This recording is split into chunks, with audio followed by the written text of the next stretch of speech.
afternoon. Good afternoon. That's good. All right. Welcome. So today we're really moving into a new phase of the class, and we have some guests with us. I want to introduce, and then some announcements, and then some, and then we'll sort of set the stage for where we are. First, there's. Let me see. I was just given. This is. Could you introduce yourself? Yes. Good day. Sorry for being late. It was go ahead. upheld by Mr. Parker. My name is Gustav Fridolin. I'm the spokesperson of the Swedish Green Party and member of the Swedish Parliament. So I'm visiting Harvard for a day, and an old friend of mine who used to work at Harvard, Mr. Brian Palmer, told me that I had to go to this. Oh, Brian. Oh, good. Yeah. Is he well? He is very well. Good. He just published a book about admirable persons. Good, good. Well, welcome. Now, you come with a crew. Yes. As all members of, I always carry my crew. My name is Matilda Westerman, and I'm the press officer for Gustav Fridolin. So I work very close with him. I run his calendar, all invitations, his phone, speaking to journalists, follow him practically everywhere. Where he is, I am. So that's why I also have the privilege to be at Harvard today. And I'm very pleased about that. And we also have one journalist with us and a photographer. And if there's any one of you who don't want to be on the photograph, just let us know, and then we won't publish any picture from here. Yeah, they brought picture-taking things with them. So, I mean, first, I think in terms of class discussion, everything would be off the record. Yes. But if there's folks you're going to take pictures, if anybody who doesn't want to have their picture taken, how can we sit? I guess we should seat you somewhere special. I don't know. Does someone have that concern about being? Please feel free. It's not a problem. So if anyone feels. Yeah, because usually there's advance notice and we can sign and so forth. All right, well, good. Well, welcome. Good. Glad to have you. Let's have an applause to welcome them.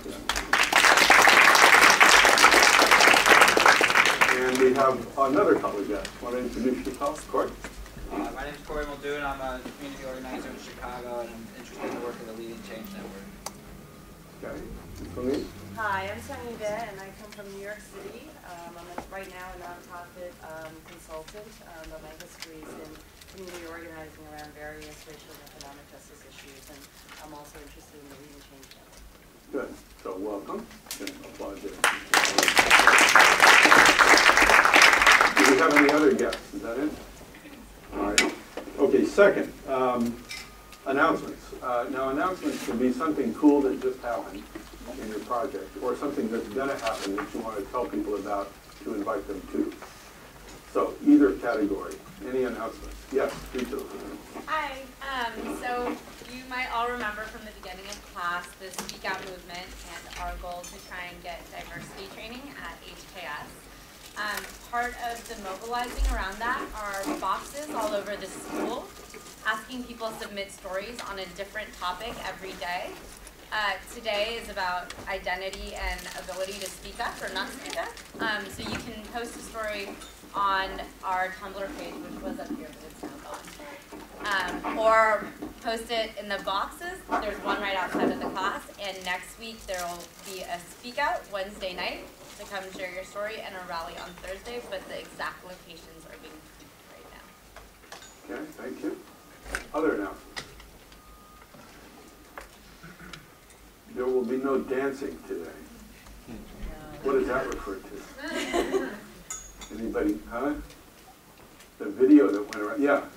The Massachusetts Domestic Workers Bill of Rights was combined with the minimum wage bill, and it's being voted on tomorrow on the House floor. So do we go? Do we light a candle? Do we say a prayer? We can definitely come and support. It's going to happen around 2 o'clock, 2:30 at the Massachusetts State House. That would be a big deal at that time. Yeah? Okay, all right, okay, good. Yes? Well, Nick, not to put you on the spot, but I'd love to hear how the event went. Yeah, how about that? Yeah. Who went to the rally? What did you guys think? That's actually what we did for 2 hours. Really pissed them off. No, it was good. We had like over 100 people in at the thing. Not all of whom were organised by the grad students, but we had 35 grad students come along, and we like yelled into bullhorns. Generally made a ruckus. It was good fun. And so did they settle? Yeah, we're going to be signing tomorrow. No.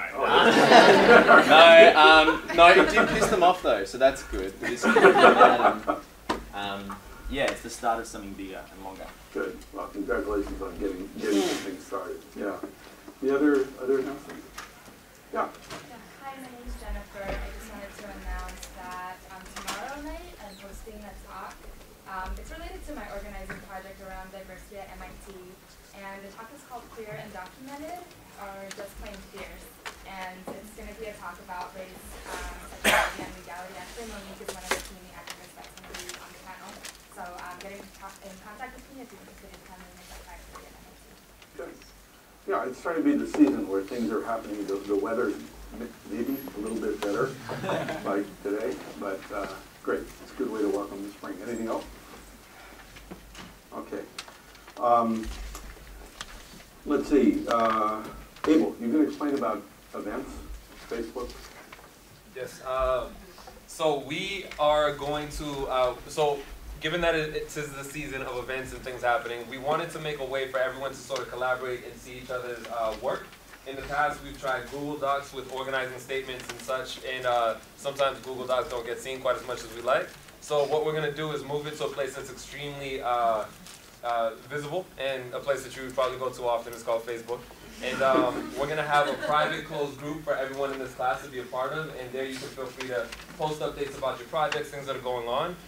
In addition to that, though, we ask that all of you put your peak goal as a Facebook event within that group, so that we can all be able to see and support each other in that space. And so you'll be reached out to by the TS, and we'll send you a message to add yourself to that Facebook page so that you can create your own event. You know, preferably by Friday or by early next week. Great. Question? Thanks, Abel. And let's see. We talked last week about Meet, Act, Celebrate. So apropos of Celebrate, Masha? Yep. Here.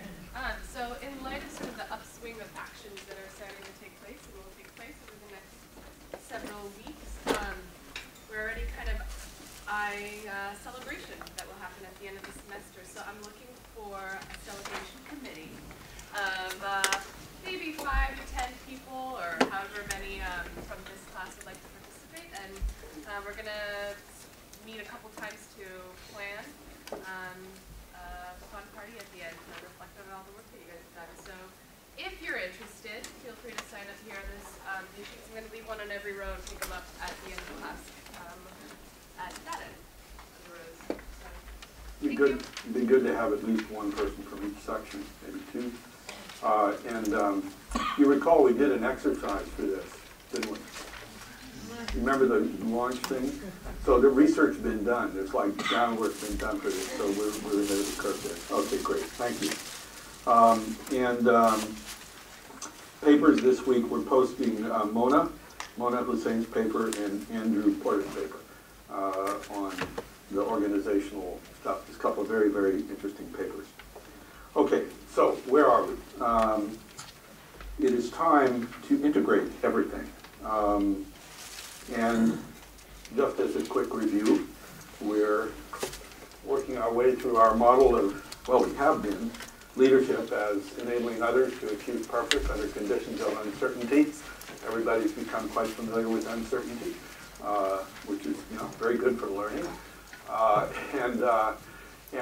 Through the developing of relationships, telling of story, the strategizing, the action, and then the structuring of leadership teams.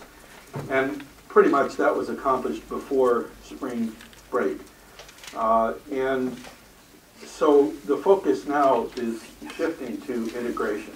Sort of what does it all add up to? Just as in your projects, it's shifting to what does it all add up to? What's the integration?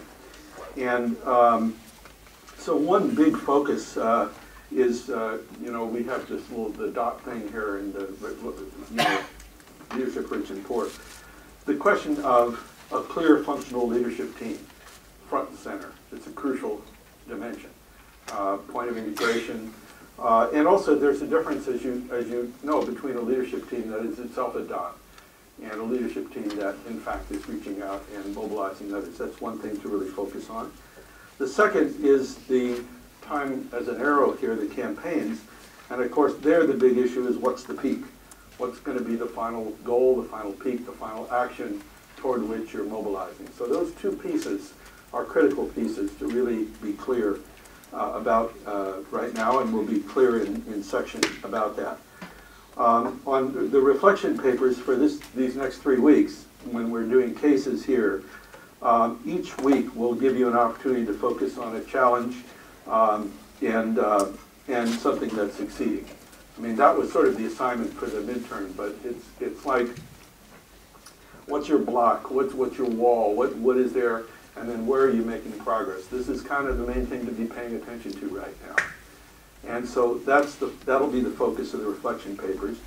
In class, we'll be having discussions in this class of cases, to see how things work in integration. And in section, there will be presentations, but the focus there will be on the action, and it'll be especially on the points I just mentioned, the things required to get this thing, to conclusion. So that's where we are, and let's get right in to the Orange Hats of Fairlawn. Now, when you teach cases, it's important everybody's read the case. I'm sure everybody's read the case. This is kind of a fun one. Let me just, before trying to talk through it systematically, let me just get a sense of what you noticed from reading that case. What did you notice about organizing, about how it unfolded, about how it worked? And then we'll come back and explore in more depth. Yeah, Camille? I think this is the one about drugs, right? The one about drugs, yeah, selling drugs. This is, that's the case on that. No, it's the one about stopping it. Yeah, right, okay. I think my favorite part of that story, or as far as I got in the story, was about the police chief and how he, I think that's what his title was, where he basically felt like something was going to happen, and he didn't know if it was going to turn out well or not well, but that uncertainty brought him on to, and made him participate in the conversation. This was Officer Bueller? There we go, yep. Yeah, that guy. That was all right. What else? Yeah, Nada? I think this was a nice reminder that organizing can take on many forms and look differently in many ways. So kind of the image of having a bunch of primarily seniors sitting on lawn chairs amidst young people dealing direct, anyone can be organized and can have a lot of dedication even in the midst of challenges. Yeah, it's nice that way. Yeah, Tai? I think making the problem visible is very important by having the orange hats, and also by, for example, the march started at church and ended at the school, so all these brought publicity. Yeah, the march. Yes. What else, Judith? I thought it was interesting how they had how a component of this organizing was all of the Halloween parties and all of the sort of social events. I thought that was Mary? One thing that stood out to me, and it just been the editorial decision, was the gap. They had 4 people who no one knew how to organize a march. And then the case jumps to this successful march. And I would have liked to have known more about how 4 people who didn't know how to organize a march organized what looked to be a very successful march. Didn't it answer that? Didn't they get some help on the march? I thought the case explained that. Who did they go to? Well, it notes a number of people that that participated, but without really saying that these were the people who helped them. Oh, I thought they went to. Didn't they go to the clergyman, to the minister? Yes. So the one minister, but it says he didn't really know how to do it either. So there were 4 of them. There were 3, and then there were 4. But then I thought they got some more help. Didn't they get more help? Or is it just a blank in there? Maybe I read it in there. I thought they got more help. Because I thought they had a contingent from the black Muslims. I thought they had a contingent from a variety of different groups that helped with that. They had a variety of different groups marched with them. Yeah. It didn't say how Well, they maybe the Lord provided in that case. I don't know. But what else? What else jumped out? Yeah. I appreciated that they didn't necessarily see the kids that were dealing drugs as the opponent, as embodying the opponent. It's interesting. It was more of, what you're Interesting. Yeah. I want to build up on Valerie said, just in terms of the intentionality with how they dealt with the different people. So they knew the police were there, but they didn't want to interact with them in a certain way, but they wanted to in a different way. And also with the kids, they knew how they wanted to interact with them, and they were just paying attention to the different actors. All right. And I was really struck by the leadership style of, I think his name is Eddie Johnson. yeah. Who, everybody described as not being like the natural, like front of the pack leader, but somebody that everybody respected. And he seemed to be in a unique position where he was able to get people to realize that they couldn't just project out the blame onto the police for not doing things. They had to take some responsibility and ownership. And that was really the transformative point at which they started to take responsibility. Then the police realized they could partner with them. Yeah, it's really, yeah, you can really see the shift there, Megan. I think their organizing strategy was pretty brilliant, but their theory of change in general I sort of question, because it seems like they were successful in pushing the crime out of their neighborhood, but did they just push it a neighborhood over? It doesn't seem like they really got any of the systemic problems. Very good question. It's a very legitimate question. Very, very good question. Yeah. Yeah, I shared that worry, and I was also worried for their safety. I mean, if the drug sale was tied up in gangs, then maybe they could have been at risk. I mean, maybe somebody makes an example out of them by hurting them or killing one of them. That seems like a real danger. So I wonder about the theory of change. Yeah, it's interesting. It's interesting it didn't happen. Just as an aside, yeah, Eric? Well, I thought connected with that, it was interesting and telling and maybe connected to other people's struggles, the way that the police were, for liability reasons, didn't want to support them for fear of that sort of danger, but would give them this tacit support, yeah. so not like not any written official support, or not anything official. Yeah. It was interesting. Last year we taught this case. We had someone who was with the DC police at the time here and knew Bueller in this. And the year before we had someone in the class whose father still belonged to Orange Hats. Because as you see at the end of the case, they went citywide, like 126 Orange Hats groups around DC. And so it was kind of interesting. Oh, this actually did happen.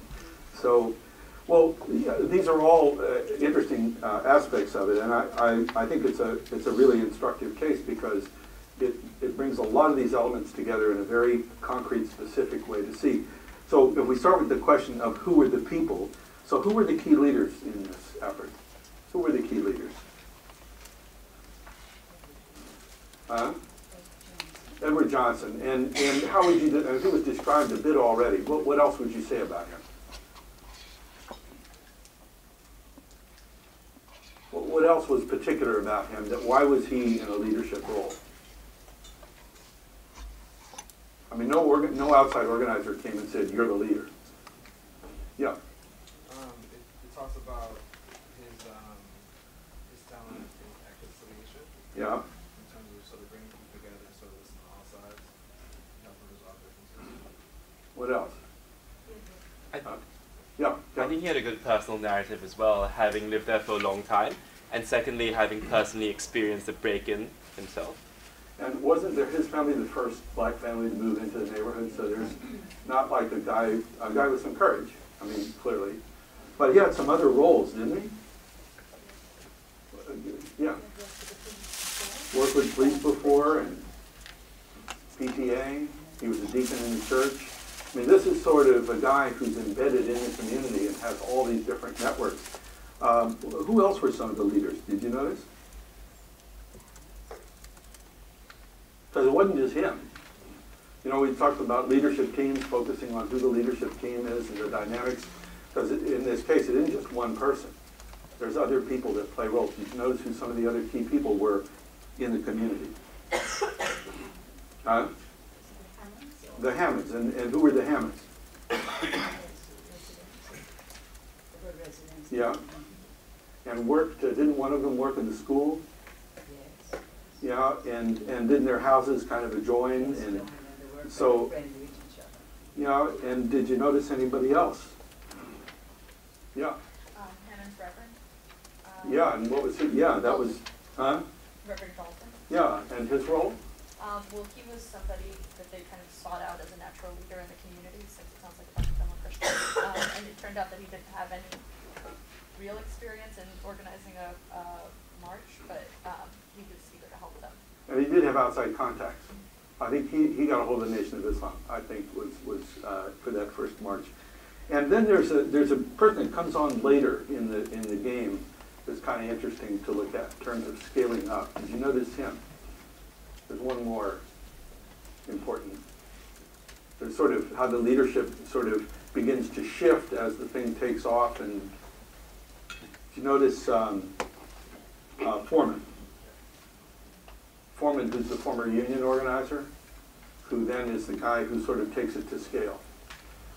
You can see different roles that different people played, but clearly you can see the interactions among those people. Now, was their kind of relationship, the Hammonds and the Johnsons, was that typical of this neighborhood? Huh?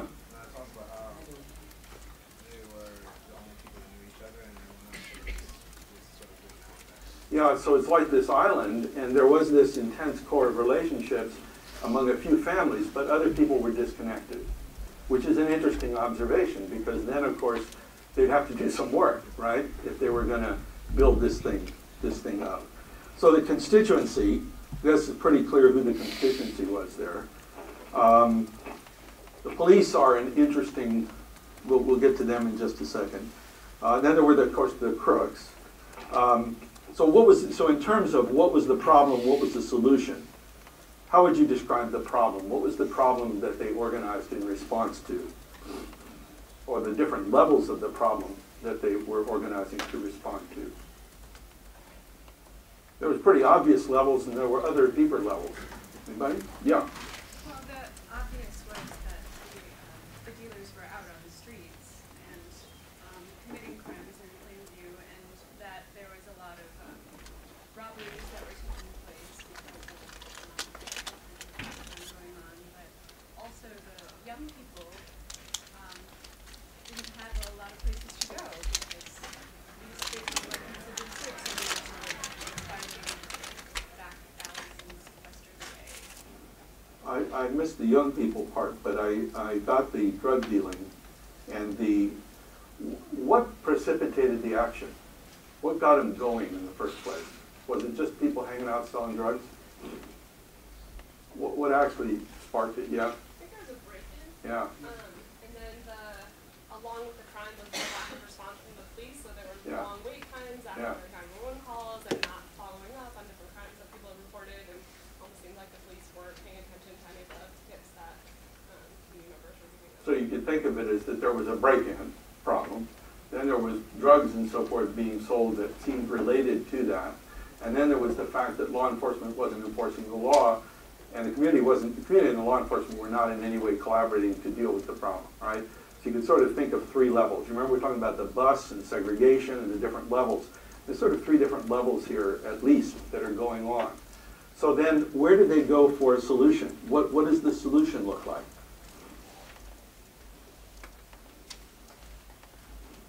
You remember we contrasted the problem with the solution, and where was it? Yeah, Lori.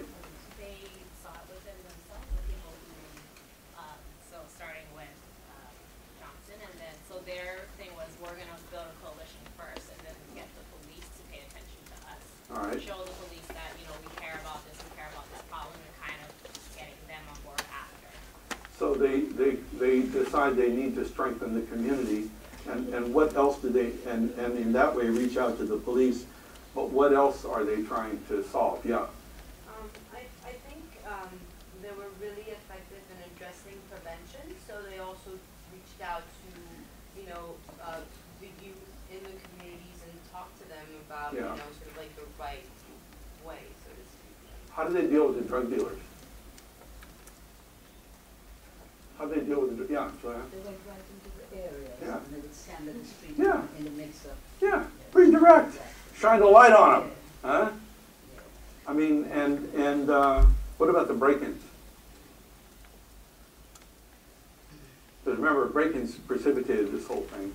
I mean, just think about it. There were break-ins, there were drug dealers, and there was the relationship. And just think about the relationship among the three is worth thinking about. It's because it sort of seems like break-in, evidence of drug problem, community not organized. Community organizes, right? and then begins to deal with drug problem, and then break-ins stop. So it's kind of like a loop. You see how it intersects? It's pretty interesting. So the theory of change, then what really is the theory of change operating here? Because there's multiple phases actually to this theory of change, and some of you have talked about it already, but who wants to dive in? What was their theory of change? Yes. Their theories of change. Yeah. Yes. I think a big part of it had to do with bringing the community together, so there is more awareness of each other and awareness of wanting to involve the entire community in addressing those problems. Okay. So the community needed to be brought together. Yeah. And I don't know, like, kind of related to that. I don't know if like you've heard the broken windows theory, where Yeah. just thinking about if people care about their community, that stuff like this just won't be accepted, but also that those people are members of their community too. That this is something we should be cherishing and not just, it doesn't matter what happens here, somebody cares. So what's their initial theory of change, as evidenced in their first action? Yeah.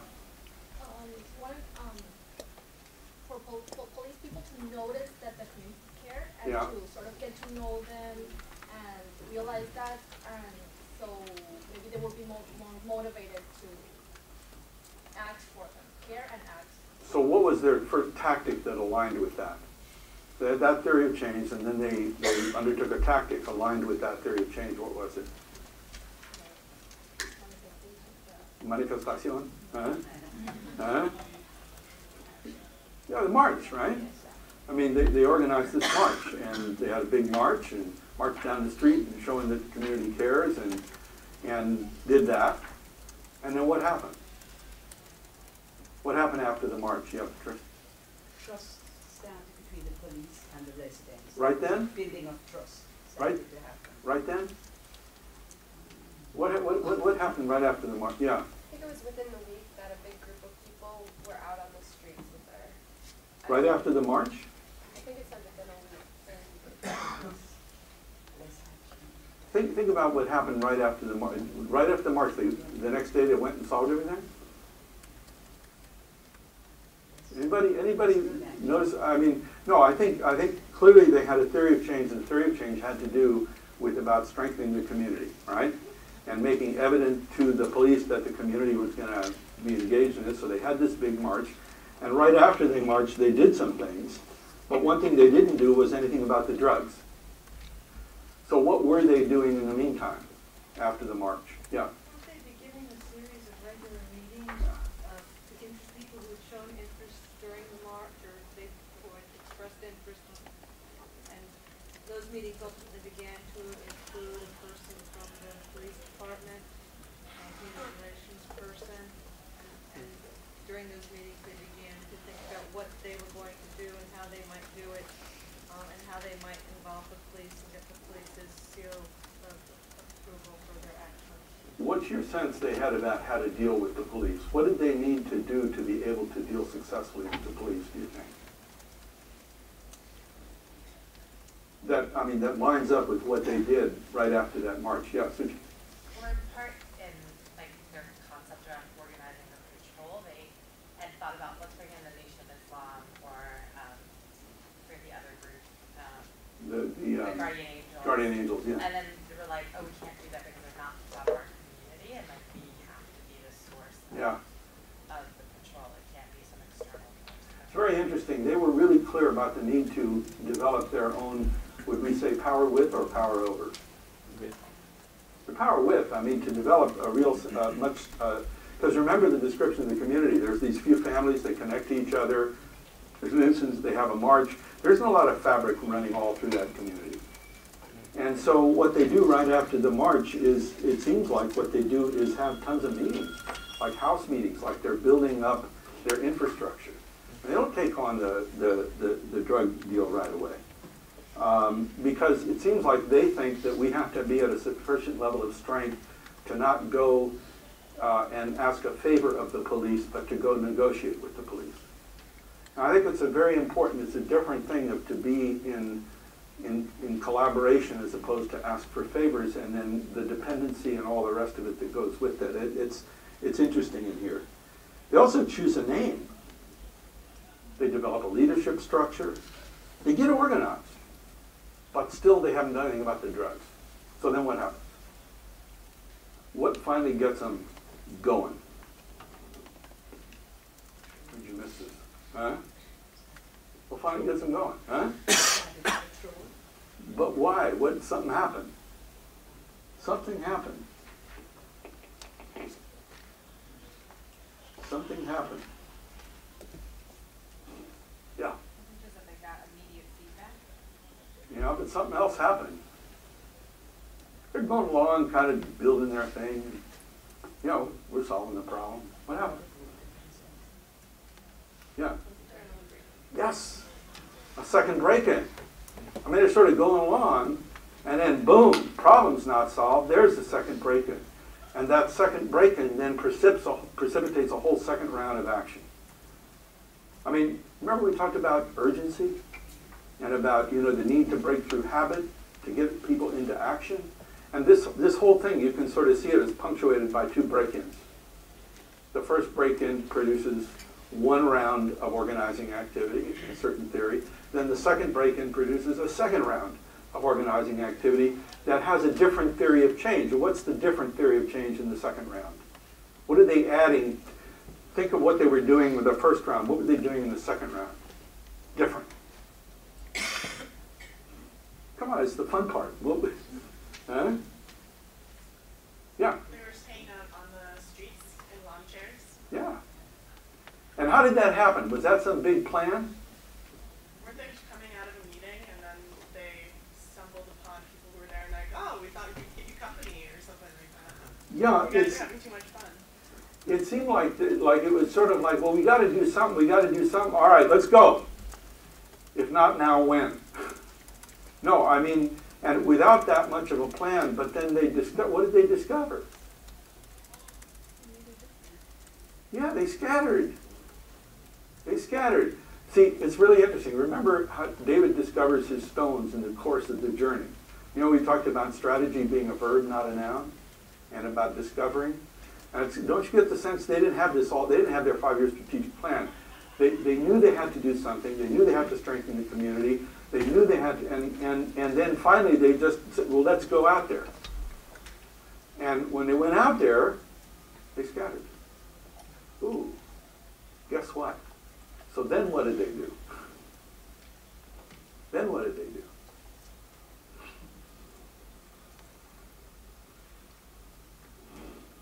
Yes. Is that it? They went home? End of story? Didn't get that far reading the case? Come on, what happened? Yeah, Lori. They went back again and had a video camera. Oh, video camera. And saw that that was something. They figured out like what kind of works with the drug dealers. Like they didn't want their faces. They started covering it. And They didn't want to be known. They didn't care about being known by members of the police force, but they cared about being known by members of the community. So they were able to figure that out, and they just kept going out there. Yeah, and did they do it secretly? How did they identify themselves? Orange. I mean, they embraced it. They embraced the role. And you know, it was one of the descriptions where somebody, I guess one of the dealers said, "What are you old church people doing out here taking pictures?" Because this was not, you know, young vigilantes that were out doing this. This was like the salt of the earth of the community that discovered that they had some power they didn't realize they had. Now, are we talking about power with at this point or power over? Which one? Huh? With? Power over. They discovered that those drug dealers needed obscurity. See, they needed to operate in the shadows. And what they discovered was the resource that they had as a community was what? What was the resource? Light. These things are very simple. I mean, the dealers needed darkness. The community had access to light. Oh, well, we can do that, and lawn chairs and so forth. Now, obviously, you know, it's not always going to work out so wonderful and all this, but it's an interesting. So they shift. The theory of change in the first round is strengthen the community. community, deal with the police. Second round, not happening. The break-in convinces them they have to do more. So they get out there and begin to exercise direct power over the drug dealers. And then what happens with the police? Yeah, Julian. I had a quick comment. One of the things I thought was very interesting about them using the camera was that it wasn't originally designed to actually take pictures of the drug dealers, and just made me think about how, like, as we're going through the process, we need to be very aware of like how a source that we have can actually be used for different things. Oh, In yeah. different contexts, we need to be aware of like making those modifications. So I thought that was like very interesting that they sort of switched it like while they were there, even if that wasn't. No, it's really cool, and it makes a very important point about strategizing, doesn't it? You know, about the creative, about the adaptive, about you try something, ooh, look what I just discovered, and trying a new thing. In this kind of stuff, that's like the most creative dimension of it, is figuring out those kind of new things, testing things. Oh, that worked, now I'm going to do this, and being open to this. A great example of that. Yeah, Pat. Also, when he said, I figure you're having so much fun out here, we wanted to get, be a part of this fun. I thought that was very good, to get them involved. You're having so much fun, I want to be a part of the fun. He said that to them. So then what happens with the police? They laughed, Oh, yeah. But then what happens with the police at this point now? Who haven't we heard from? Well, who haven't we? Okay, well, wait. Go ahead. I mean, once the police saw that the community was really serious about what they were doing, that they had their shit together, and they were more willing to work with them and help them. And it happened, was there a particular officer that turned out to play an important role here? You notice him? Yeah. Yeah, the captain. Yeah. And it was interesting because they said he wasn't actually endorsing their campaign, but his actions spoke louder than words inside to police officers.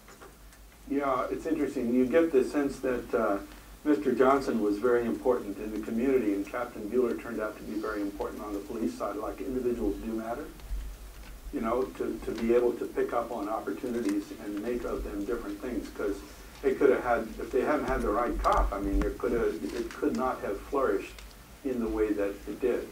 So that's important too, I think, to notice. But you see how this works? I mean, yeah, Kevin? Going back to evolving theories of change, what I thought was interesting about their relationship with the police was that once they realized that they had a direct power over the drug dealers, they actually didn't want the police to be around with them all the time. Whereas initially the theory of change was to somehow inspire the police into taking action. So I think that was a complete shift by the end. Yeah, say more about that. Why is that significant? I mean, that's a good point. Well, it's significant because their initial theory of change turned out to be wrong, or rather not the most effective way to do it. And then they managed to adapt. I think that's all there is to be said, really. Well, no, it's interesting too, though. I mean, the initial theory of change presumes a dependency on the police. Right. And what it evolves to is it's a relationship with the police, but they don't want the police doing their work for them. And so the dignity, the empowerment of the community as dealing with the police is a much more balanced relationship than, oh, please protect us from X, Y, Z. No, we make a deal. That's a great observation. It's a really, really interesting observation of how it shifts. I mean, there's more you can do with a little case like this, but it's kind of a cool case, and because it's transparent. And the thing about it is, if you read the end of the thing, they wound up expanding into community services, social activities. They wound up expanding to 126 neighborhoods, 9,500 people. They formed the Metro Orange Coalition. So while the critique that they were just pushing out, that's a valid critique, but then it seems like they also tried to scale out in order to offer other opportunities, offer what they had learned to other kinds of communities. And it's a case of power with, a little bit of power over, and a lot of power with, that actually solves a problem. So let's go on to the next case. And we can come back to that one, but cold anger. So now we're in Texas. We're in Texas with Ernie Cortez, a longtime community organizer got his start in the farm workers great boy contest. I take credit for that. Again, let me ask the same questions. What were the things that sort of jumped out with you about that case in San Antonio and the Mexican community there? Yeah. That they really started, I like that they really started with listening to people's concerns. Yeah. And that the things that people were angry about at first seemed quote unquote small. Yeah. And then built to the bigger things that you could organize around. So, for example? For example, the rats in, their basements because of the sewage. Right. Or then it became a question of flooding, and that led to a bigger organization. So the rats led to the sewage, led to the flooding, led to what the source of the flooding was. Right, and why didn't they get the bond money? Yeah, to the bond money, yeah. Whereas if you started with the bond money, Yeah, it might be an organizer, like, activist approach. Yeah. They just would fall on deaf ears because they're like, we're concerned about the rats. That's excellent. This is such an important point. I mean, this is the thing with the busboy. It's the same thing. You start with desegregated bus. You don't start with institutionalized racism. What's that? And it's an excellent point. No, and I hadn't quite seen it that way before, but no, that's exactly what happened. Yeah, it goes from rats to flooding, rats to sewage to flooding to drainage to bond. Yeah, very interesting. That's nice. What else? What else? Yeah. I thought this case was a really interesting study, kind of what Valerie was saying about listening and that the role of the community organizer. Because you have Eddie Cortez who's an outsider, he's not really from this community. So what is an organizer's role when you are an outsider coming into this community? Listening, searching for leadership within, I think he met with over 1,000 people, you know.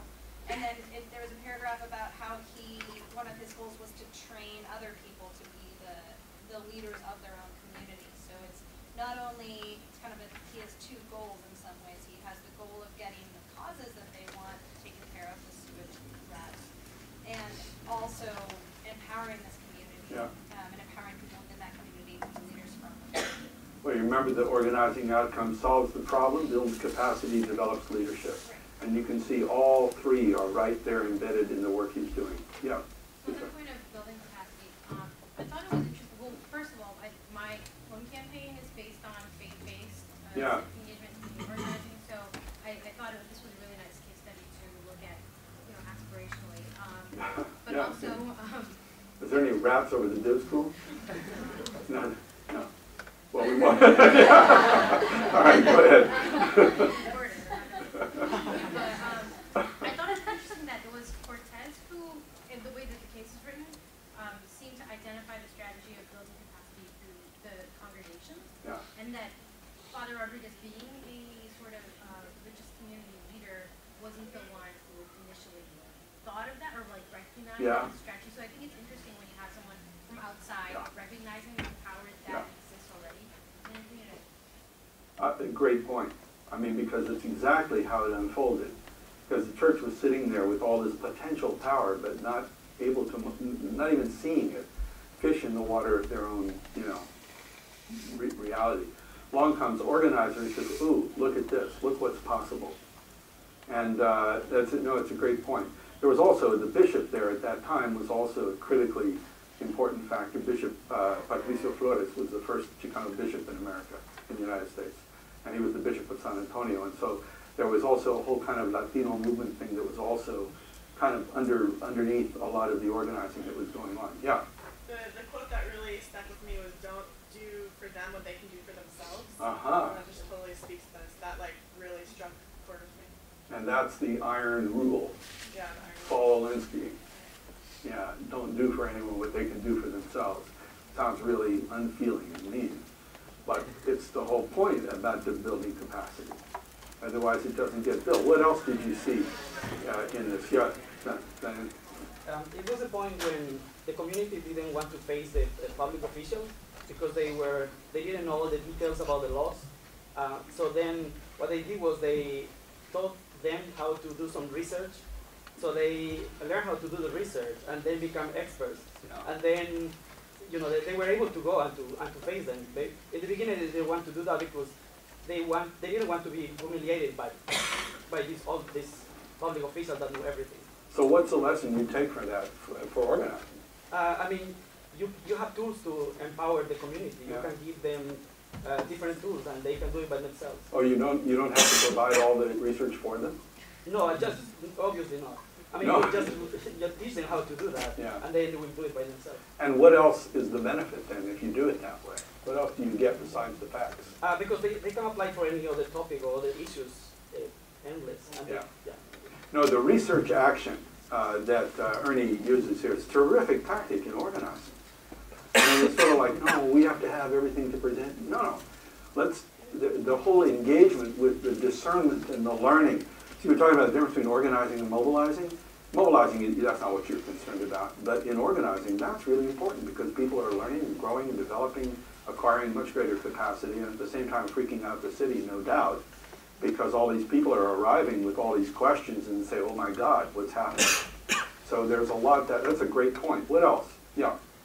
I have a colleague at the bridge school who was trained by Stokely Carmichael and has expressed his deep suspicion of the IAF organizing model on a number of points, one of which was he thinks that the model takes people's anger about large-scale structural injustice and encourages them to vent it at small things like fixing a street light. And so people's energy that might be used to overturn structural injustice is actually just is wasted through an escape valve for small-scale change. And I wonder, I mean, there might be something to that, but I wonder if how he would respond to this sort of. Well, how would you, I mean, what do you think, I mean, in terms of this case? Well, yeah, I mean, because they started with this one little issue, right? Not a little issue, but compared to everything they were facing, they started with drainage systems. And when they won, then they were able to build capacity and then take on greater things until a few years later, you know, they're like winning, you know, hundreds of millions of dollars in the budget. Yeah. And a huge force in the community. Yeah, it's interesting. You see, if you think of structural change as something you access by stepping back and looking at it abstractly and somehow, I don't know, or whether you look at structural change the way the people in Montgomery did, which is you take on a problem like buses, but you take it on in such a way that you're building power. And I think, I mean, that's the premise to this approach is, it's not the structural stuff doesn't matter, that it's very important, but how do you get at it? And so this is one way they get at it. Did you notice a shift in the thing when they were, you know, from the drainage, like when the drainage really became a hot issue for the community?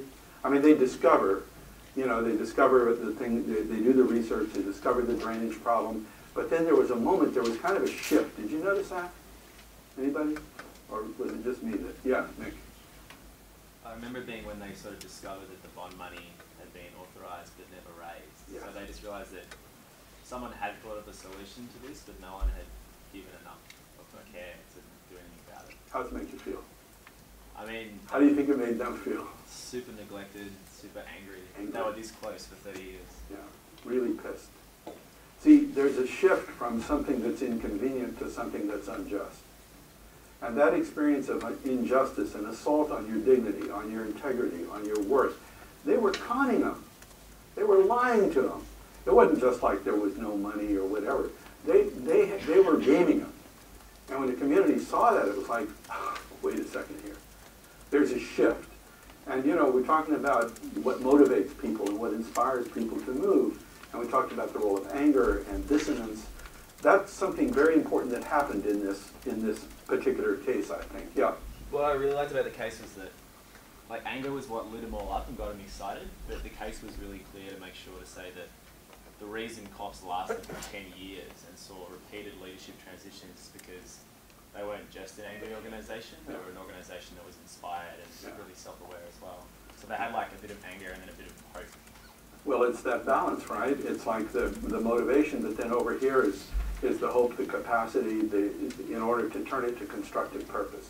And that's like, we're going to see we haven't seen the Gandhi movie. No, we'll see the Gandhi movie, yeah. No, it's a great example of sort of anger and then shifted into a pathway to action. And over here, yeah.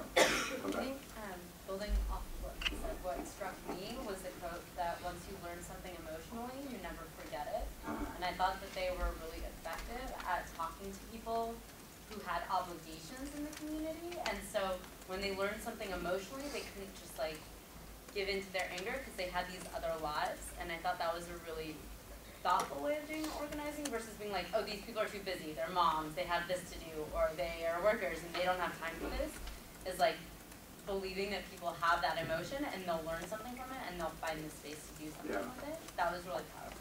Remember we talked about raising value as opposed to reducing cost as a way of motivating, and this is a lot of what they're doing there.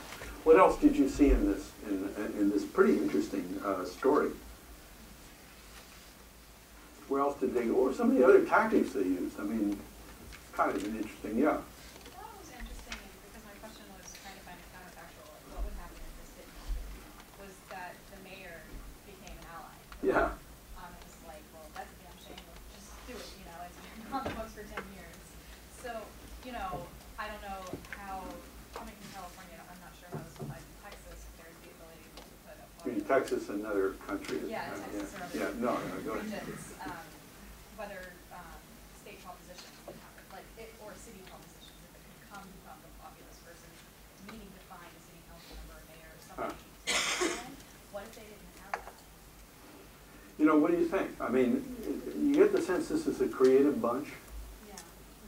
You know, excuse me, there's a constant probing. I don't know if you've noticed, the same with the orange hats too. There's a probing. Let's see, okay, now try this. There's this, it's an exploratory, I guess experimental is the word. And you try things, and then you see how far you get, and then, oh, okay, I need to shift. And so they were pushing on what was most proximate, what they could affect, and then, gee, if that wouldn't have worked, well, they probably would have gone to another level. Because you get the sense there are people there who are doing this strategizing all the time. What were some of those other tactics they used to line up the city fathers, so to speak, with the program, to get them with the program? You know, what's the other tactics that they used? Yeah, yeah. They went to the department store and went in and trying things on and fogging everything up without buying anything, and they went to the bank and kept changing money back and forth into change so that anything could get done to get them the customers. Oh, isn't that terrible? I mean, what's the theory there? Why were they doing that? I mean, I think that they were doing it in order to obstruct business enough that the leaders of those businesses would have to be on their sides to try to get the city government to do what they wanted. Yeah. And who were the people doing it? Were they crazies doing it? Who were the people doing these things, trying on clothes or changing, change in the store, in the bank? Who were the people? Ordinary people. Grandmothers. Yeah, that story with the grandmother and her grandson. I mean, see, they engage the whole community in this thing. And so it's one thing, you see some, people dressed up a crazy way come into your store or whatever, but these were just these. So again, it underscores organizing being about not the fewest people you can do something with, but the most people. And coming up with the tactics that allow ordinary people's resources to be mobilized. So what were the resources being used here? What resources was required to do the action in the department store or the bank? What did it take? Huh? Just their time and their values and the tribal as well. Yeah, and maybe some, there's a technical social scientific word called chutzpah. Yeah, and some, yeah. Push out of the house. How do you describe chutzpah? What's a good description? Cheek, I guess. That doesn't sound the same. Guts, but kind of in an upstart way, kind of like, But having that kind of feisty spirit, and you can see that. And these were like church people. These like just like in the first one we read, church people. So and there's a kind of a cognitive dissonance almost, like, oh, they're disrupting. Well, who's disrupting? Well, let's see. It's Grandma so and so, and it's just like there. This approach, I mean, obviously in the story they tell, they built a powerful community organization, COPS, in San Antonio that really became a flagship for similar organizations built throughout Texas and through many other parts of the country. Now, these were faith-based organizations building on Catholic parishes, but not just Catholic parishes. We read about some others, but with a very similar theory of change, very similar approach. Greater Boston Interfaith here in Boston is a similar organization. It was built by Jim Drake, we worked together in the farm workers, but then he went to work with Ernie and worked in Texas for a while, and then came up to start the Greater Boston Interfaith here, doing a very similar kind of organizing activities. Where they played a major role here was in the health reform in Massachusetts, the pre-Obama care, the Romney care, whatever we call it. I don't know what we call it.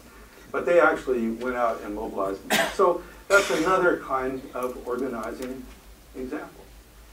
I mean, hopefully you're seeing with different eyes than had you read these cases at the beginning of the semester. Hopefully you see all the time spent in these one-on-one meetings, in these relationship building, in the learning the particularity of the turf. It's a very, very particular knowledge of the turf. You know, where the drug dealers and the drainage and the rats and all that sort of thing. There's also a spirit of humor that runs all through both of these cases, I think, of a kind of almost joyful kind of spirit that tunes out to fuel creativity. Now, there was one last one I asked you to read. It's a little different. The LA story. It's a little more recent. It's a little more current. And so what did you get? Let's start the same way. What did you get from that one? It's a different kind of organizing. Or did we get through the first two, but we didn't get to the third one? What is this? LA story, come on. Exciting Los Angeles. Yeah, Juliana. Interesting in order to make campaigns winnable, they focused on certain industries and getting workers' rights in certain industries versus trying to starting out with a citywide campaign. So again, there's something about targeting, about being strategic about where you start, not trying to eat the whole thing at once. What else? What else did you see in this? Yeah. I like that it was really contextual. It used the things that were really specific to Long Beach or to LA, and the industry part being a part of that they had that drop in those industry jobs. And now there was kind of this space where people weren't getting paid well, and they really banked off of the different contextual pieces to make it stronger. Yeah, the embeddedness of strategy, you really got to know this stuff, right? What else? Yeah. I think what's unique about Lane is that it has a really wraparound strategy for social change. So they have their think tank, they have like the policy arm, they have the on-the-ground organizing with the labor. And I think another thing that they did because of that, they were able to frame it as a larger local economic issue and not just special interests pitted against each other. Yeah, that's a very important observation, definitely. Yeah, Julian, do you have a point? I appreciate the diversity of their main leadership at the beginning, just in terms of being in law school. You know, I appreciate their Yeah, it's good. It's there so you can identify with it. Yeah, it's good. So I appreciated that. Yeah, it's interesting. Yeah. Yeah, I think it was a good example of just the constant evolution of strategy, and also the really powerful way in which they were able to start with, basically workers' issues and really kind of expand from that to affecting the entire community, and also finding creative ways to bring like the traditional union folks with the green folks with the blue folks, and and just like all the different kind of ebbs and flows of the different parties involved. How would you describe? Yeah, Tayyip? They're very sensitive on the same point about opportunities that are coming. For example, when there's a constant election, and so they started this inside and outside working together strategy. And also they're aware of industries, major corporations moving out, and so they could take advantage of that movement. Yeah, and the research aspect of this thing was really solid too. I mean, having the information. Well, how would you describe their theory of change? How would you describe like their underlying theory of change? Or if they had one. I think they had one. I'd like to take a shot at that. Why was this working? Why did they think they could make this work? How, I mean, thinking in terms of resources and interests and power and so forth, what's the underlying logic of what they were up to there?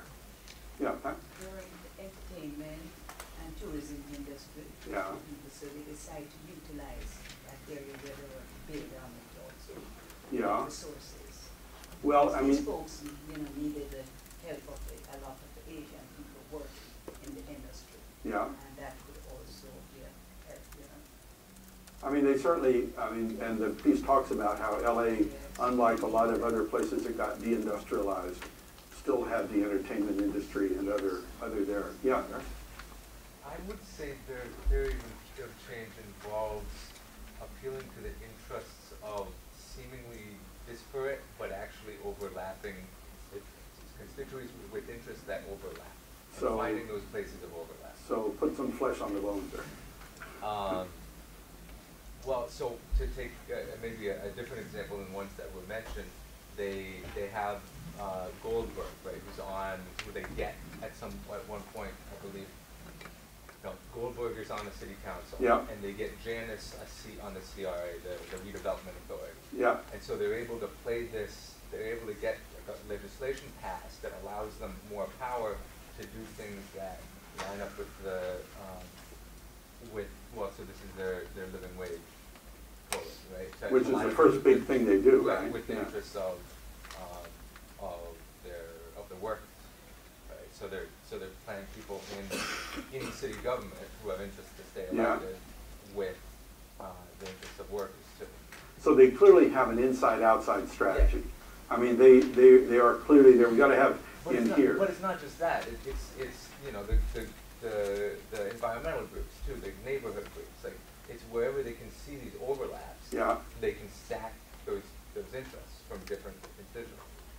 Like and they're looking for those. They're constantly looking for those. Yeah, well, it's really interesting because people talk a lot about coalitions, and coalitions are often like a bunch of people show up and at a meeting and say something and then leave. I mean, a lot of coalitions are coalitions of the week. I mean, it's just not.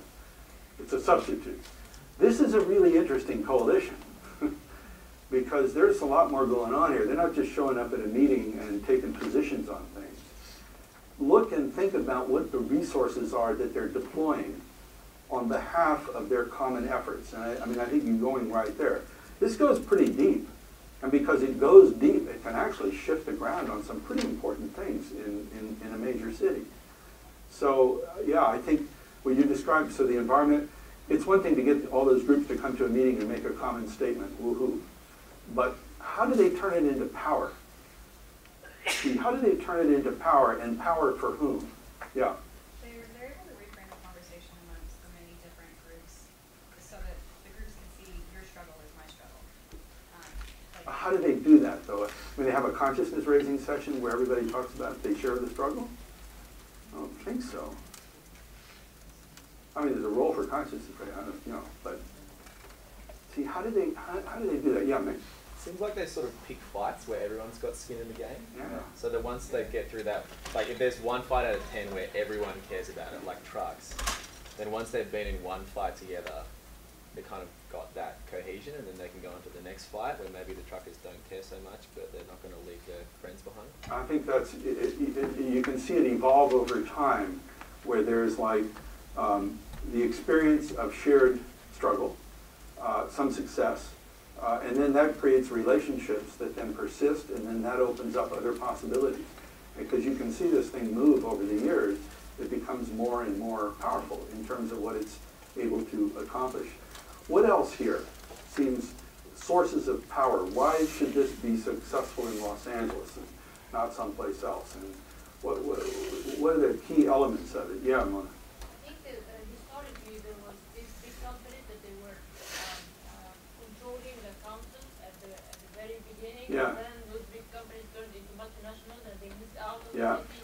Vacuum. There is vacuum Yeah. that they can able to make use of, and she also had an experience working. I don't remember Watson or what, that she had a law firm that she had that how things are going inside the council. So she thought that one part of the theory of change to get herself in. Yeah. So at one point in time when there was a bargaining over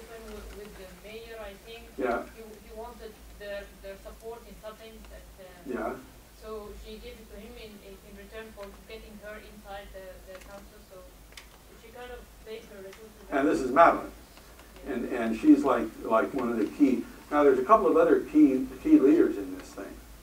What do you know about them? Miguel Contreras and Maria Elena Durazo. Because the story mentions three sort of key people, and then they mention other organizers and so forth. So what do you know about the other people who were sort of the key leadership in this thing? There is information on them in here. Anybody pick up on it? Yeah. They were married, and they had been union organizers. One had helped build up a coalition. One was a local who moved into the AFL-CIO federation. Yeah. But they had a sense of and they were also part. They had a sense of the working person and the union person, and they also knew Madeline Janice and were able to bring in her talents and ideas. So there was a lot of relationship building that they used to reach out to some significant coalitions. So there's the union piece, right? And there's Madeline Janice and her piece. Do you see anything in common between Maria Elena and Miguel besides being union people? Any other common? And besides got married. Yeah, how about that? The Latino politics here makes the whole community aspect a whole other kind of thing. Because there's the union piece, then there's the Latino piece, which is like struggling for a voice and all the rest of it, having political implications that go beyond unions. So you've got this overlap of community politics, union politics, and then together they're sort of underneath. It's kind of some of the glue that holds this thing together. I mean, in truth, in advertising, I have to confess that I introduced Miguel and Maria Elena to each other at my kitchen table, Monterey, because Miguel's an interesting guy because his father was a farm worker near Fresno and went on strike in 1973. And Miguel dropped out of Fresno State to come with us on the boycott. And so he worked with me in Toronto for 2 years. We were boycotting grapes and trying to stop all that. He came back, worked with the union for a while, and then went to work for the Hotel and Restaurant Union, which was trying to recruit people who worked with the farm workers to organize in a lot of different places out west. Maria Elena grew up in the Central Valley, went to a Catholic school, became very involved in the movement in Los Angeles, the sort of more radical student movement in Los Angeles, but also led back to the community stuff. And she was actually organizing an insurgency in the local union in Los Angeles of the hotel union. And so I knew them both. So my job was to convene at my house a meeting of the families. No, it was like, so Miguel came from San Francisco, Maria Elena came up from LA, and we worked it out at the kitchen table that she was not horrible and dangerous, but that could work with the International, and that the International were not all crooks and thieves, but could actually work with her. And so together they formed this alliance that then transformed that local union, but then became the foundation for really transforming the labor movement in Los Angeles, because then Miguel became the first Latino to lead, the first Mexican to lead the LA Labor Federation, which was a big deal when that happened. So it's and they got married.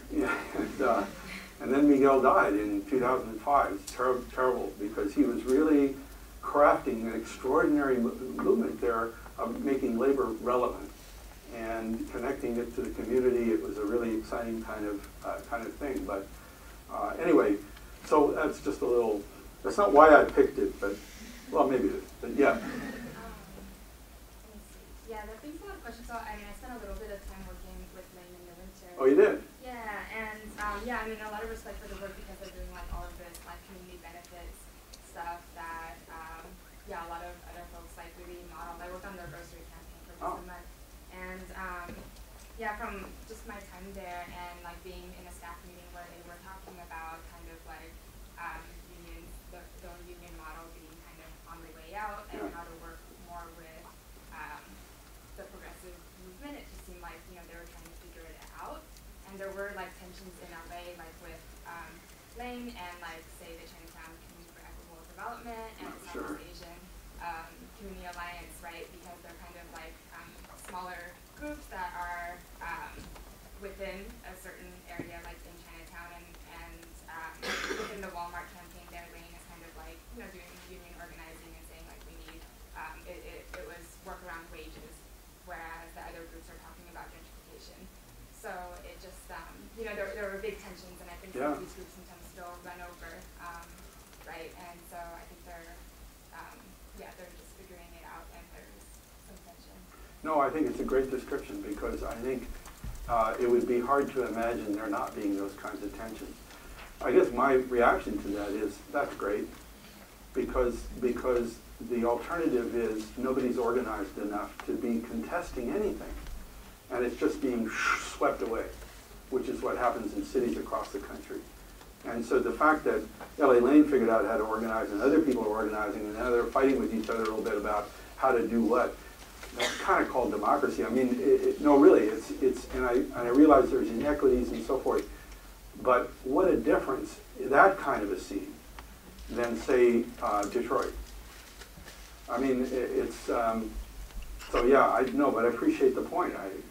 Yeah, so I was just curious about, I guess, where these organizations that really started with a union model are sort of going, and, you know, within this team, folks were talking about how there need to be more people of color within leadership, but that wasn't reflected in who was talking at the moment, right, or giving the presentation. So just important questions. Yeah, it's good. It's good. It's good stuff, I think. The shift, the union model shift, I don't know. That's, I think, a big question. I wonder if that discussion is evidence of the weakness of unions rather than the fact that they aren't relevant. I mean, that their relevance has to do with, their irrelevance has to do not with anything inherent, but the fact that they've grown so weak. On the other hand, there's a lot of innovation going on all the time. And certainly in some sectors like healthcare, some public sector, nursing, you know, well, healthcare industry generally. No, it's a major problem. And LA is in many ways an exception to a lot of other cities in that it's sustained a stronger labor movement than a lot of other places. But it's pretty hard. I don't know.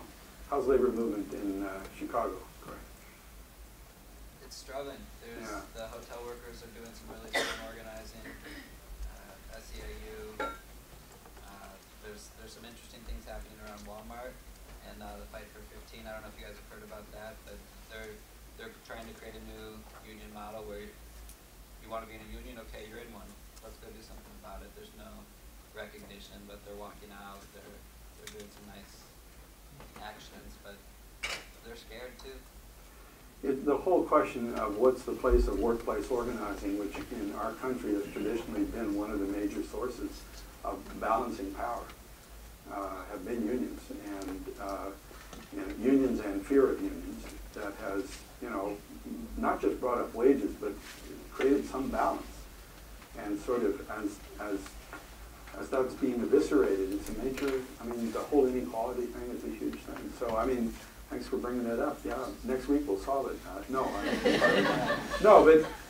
But hopefully these kinds of cases are examples of how people are trying to deal with these things and ways they can deal with them, and thinking about power in fresh ways, and thinking about, you know, how to engage. So, what are some takeaways from today?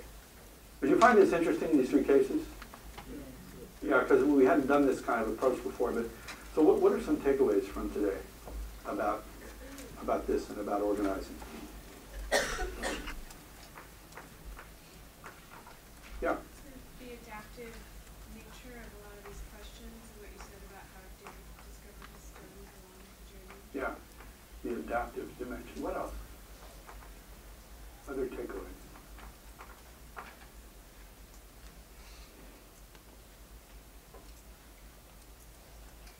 We become a Quaker. No, okay. Sorry, got an impact. So I'm just saying, repeating what you said, which was joy and humor, emancipation. Okay. What else? It's going to stick with you, Mick. I like Valerie's point about, like, don't just go to people with your big strategic idea. find out what they care about, Yeah. and then work your way up the chain. That's just so important. You know, when you say people power, it's sort of like, who are your people? What's the problem? Not in some theoretical perspective. What's the experienced problem?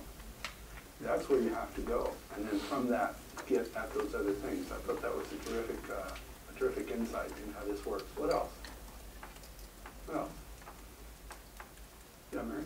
I think leveraging your strengths and your opponent's weaknesses, and I think in part that in terms of the first case, the idea that the weakness of the opponent was they didn't want a light shown on them, they didn't want to be visible, and the last one is that the landowners, the business community, they need that government money, and you can leverage that by weighing in on the government side. What's nice about the example you gave is that you took, like, in a way, the most simple interest, I want to be in the dark, to big complex interest, I want that money. But it's the same kind of dynamic, the power dynamic, and how resources and interests work in relation to each other. And understanding the relationality of power is the key to understanding strategy. Because, yeah. Just following up on that, I think it's really powerful the Orange Hat example about like making sure that your theory of change doesn't assume your dependency on another party. Yeah. That's a key thing there. That's a very good takeaway from that one. What else? Yeah, sure. This didn't really come out, I don't think, but persistence. I think there's a mention in the call everyone about calling someone like 17 times, which I thought was interesting. But like, you need someone in your leadership, and you identify that as important, like being persistent. But also just being persistent on process, just being adaptive and whatnot. So. Yeah, call them 17 times. That's good. Yeah. No. What else? Yeah. From the Fair Lawn case, looking at urgency created by like punctuation points within the strategy and the broader action campaign, at points where it kind of is an uptick or a catalyst to action. Yeah, that's a real important takeaway from that case, is what's those inflection points, what it was that produced the mobilization. What else? Other takeaways? Yeah. The impact that an empowered community member can have when they're part of a sort of public demonstration, like old people wearing orange hats, or like clergy people or folks from around the neighborhood being active in public control. Yeah. These types of campaigns, I think that's something that was intended to do. Good. Very good. Very good. Any others? All right. Have a good week. See you on Thursday. Thanks.